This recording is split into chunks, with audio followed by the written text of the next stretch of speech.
Another week where we just feel tremendous. And I think a lot of that has to do with, hey, you guys, my homies at the gym. So my bros across the board, my in the gym bros, my YouTube bros, my IG bros, all you 3DMJers out there, just thank you, appreciate you. Yeah, it's you guys help a lot more than you think, and that's why I'm here trying to help you guys as well. All right, so another lo-fi journal entry here. 4 sets of 10 was the goal here, okay? Or that is where I want to be eventually before I move up in weight. Started with 6s, trying to move up to 4 sets of 10. So last week, first set 8, second set 8, third set 8, fourth set 7. Okay? So this was kind of my assessment set to see where I'm at, you know, at this point today. And I was surprised. I was like, oh wow, that was 9 easy reps. 9 easy reps, RPE, 3 to 4. And how I 3 to 4 RIR. So about a 6-ish RPE. So I could have probably done 3 to 4 more reps. And that's usually how it goes. And how I approach this is like what gets me the most reps across my 4 sets. So I kind of have to pace myself in a way where the RPE gradually goes up with every set. Little accent here. So there was that derp right there, almost like drop the dumbbell. I like to start with them really high so I don't have to really kick them back, especially with a low incline. Combination of that. I got my hair kind of caught on the first set, so I was tripping about that. I have a habit of like catching this webbing in like this, like between the dumbbell, when what I really want to do is smash it like down towards like, you know, this bottom part of my hand. So this set was a mess, and sometimes it works that way. Like, I mean, you can be pretty proficient with your technique, but something is off. This ended up being 8 reps because of that goof, and now I'm like 9-8, and I'm like, you know what? We're just gonna go 9-8-8-8. That beats last week's performance, and you know, I still have a lot of wiggle room. Like, you know, still pretty far away from failure. You have to kind of respect that ceiling, because you redline it too early in a training block, you're gonna have nowhere to go. So you kind of have to guesstimate your rate of progression with these things, where you see yourself next week, the week after, 3 weeks, 4 weeks, like that. So this was 3rd set, and at this point I'm like, you know what? Again, 8. That's all I'm gonna get. And you're gonna see when I get to my 8th rep, I like stop and I hold it there for a minute, because I'm like, that was cake. That was nothing like the set before. You know, I refound my groove, and shoot, I think, you know what, I'm gonna get 8 on my set, on my last set, the one after this, maybe even get a 9 if it's really easy. But no, it worked out even better, as you guys will see. So I thought about it. And again, how I approach these is like, you know, what gets me the most reps across those 4 sets. Once we get 40 reps, it's time to move up. So I'm definitely leaving, again, reps in reserve, more on the front end of my sets, and then as each set goes by, you know, it gets a little harder. And you're going to see that on this one, I maybe had 1 rep left, and yeah, it was, yeah, about 1 rep left. So I got 10 reps. So next week, honestly, I'll probably, my opening scene will probably be 10 reps, and then, you know, see if I can beat these totals. Some weeks, honestly, you take a step back, and that's okay, so long as the general trend is in the right direction. And I know that at this point, because I was able to get 10 on my last set here, that, yeah, it wouldn't be a bad idea to open up with 10 reps. So I'm pumped. This young lady here, I wanted to throw up her set, because this is the first time she's ever touched 50-pound dumbbells. And you know how it is, man. Like, it's intimidating, man, when you make that jump to a set of dumbbells that you've never touched before. Scary stuff, man. And I'm like, you know what? I'll help you on the first one if you need it. She did need it. She got her 6 reps, and yeah. And then next week, she's according to her system, she's going to do all 4 sets or 3 sets with 50-pound dumbbells. So congrats. And that's shout outs to the homegirl Victoria over there. few weeks back, she actually let me take her through so she's a 3D MJer, a powerlifting block, and hit all sorts of PRs. She's leaving us here in the state of Colorado, going out to Wyoming. So good luck with everything out there, homegirl. We gonna miss you up here at Prodigy. So yeah. Pressing, upper body stuff going real well. Lower body, not so much. So that right hip thing, it looks like the hack squat just bothers it. I've had this before, and usually in the past what I would do is front squat. I no longer feel that the front squat is, especially in a gym like this with all these options, I just don't think it's the best squat pattern for, for most everyone. Unless you're just kind of built like a world-class weightlifter. The fact is that, for most of us, it's going to be our front rack or caveman grip or whatever you have that's going to, give up first.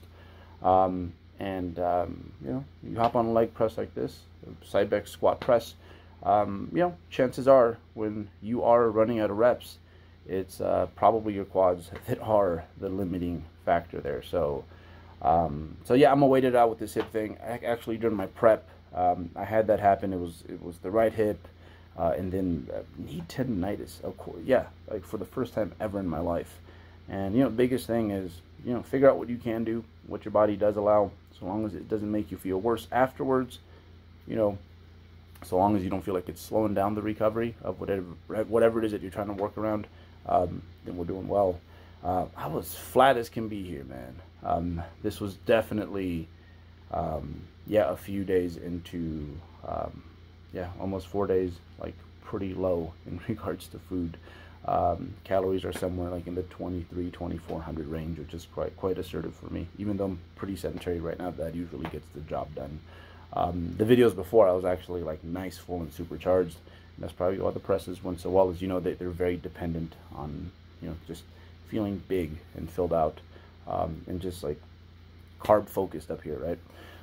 So yeah, this is what we're gonna roll with. I was really excited about that hack squat. I hadn't really played with it in a while, but historically this machine has taught me really well. This was actually, I was fortunate enough this was my first like leg press that I ever used. So we were spoiled. But yeah, man, like hamstrings. That's probably the thing that I'm most excited about whenever we do peel to the point where there's, we can actually see what is going on back there. Hamstrings and glutes. Again, like conditioning, it's those back poses that tell you that this person do their homework.